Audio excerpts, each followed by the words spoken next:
আমাদের out of country ভোটিংয়ের process আপনারা নিজেই দেখতে পাচ্ছেন। সবচেয়ে বড় সুখবর হচ্ছে আমরা আজ পর্যন্ত এটা বন্ধ করি নাই। অনেক ধরনের ঘটনা ঘটছে যেটা সাইবার জগতে ঘটে। তারপরে আমাদের টিম আইডেন্টিফাই করা, ডিটেক্ট করা, রেসপন্ড করে আগিয়ে যাচ্ছে।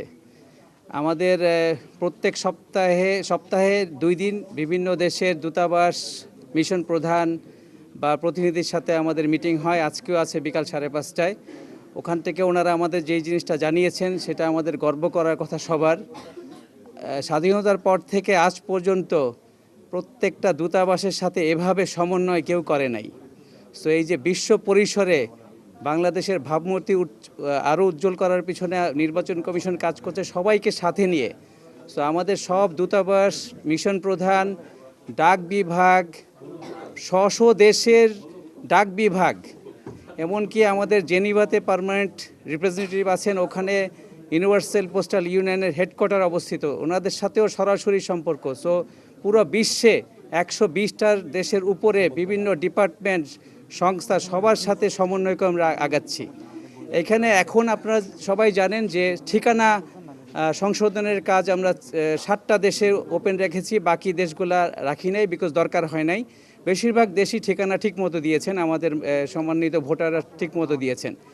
কিছু এক্সেপশন এখানে আছে যে সংযুক্ত আরব আমিরাতে ওখানে ইন্টারনালি যদি কেউ ওনার পোস্টাল ব্যালট স্ব ব্যক্তিগত ঠিকানায় চান 30 দিরহাম করে পে করতে হয় ওখানে। সো এটা ওদের দেশের সিস্টেম। আমরা সব যারা নিবন্ধন করছেন সবাইকে আমরা পুশ নোটিফিকেশনের মাধ্যমে জানাচ্ছি, যদি পোস্ট অফিস বক্স দেন তাহলে কোনো পেমেন্ট ইন্টারনালি লাগবে না। তারপরে আমরা ডাক বিভাগের সাথে সমন্বয় করছি এই পেমেন্টটা কিভাবে ডাক বিভাগের মাধ্যমে প্রদান করা হয়। সো এটা এখনও ফাইনাল হয় নাই। আমরা চেষ্টা করছি বাংলাদেশি ভোটাররা যাতে পেমেন্ট না দেন, বা যদি দেখা যায় পারা যায় না তখন ওনাদের অপশনই আমাদের যেতে হবে। এরপরে হচ্ছে কাতার সুন্দর একটা ভূমিকা নিয়েছে। কাতারে আমাদের দূতাবাস, বাংলাদেশি দূতাবাস, ওই দেশের কাতারি পোস্টের সাথে পোস্টাল বক্স আলাদা নিয়েছেন 18টা।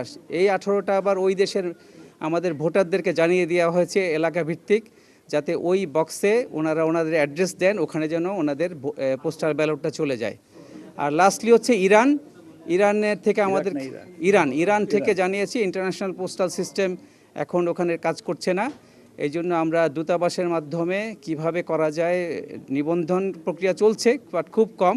সো তেহরানস্থ দূতাবাসের কর্মকর্তা আরও তেহরানবাসী, ওখানে যারা প্রবাসী আছেন ওনাদেরকে নিয়ে আমরা কিভাবে ডিপ্লোম্যাটিক ব্যাগ ব্যবহার করে এটা সমাধান করব, আমাদের পররাষ্ট্র মন্ত্রণালয়ের সাথে আমরা সমন্বয় করে অচিরেই একটা সিদ্ধান্ত দিয়ে দেব।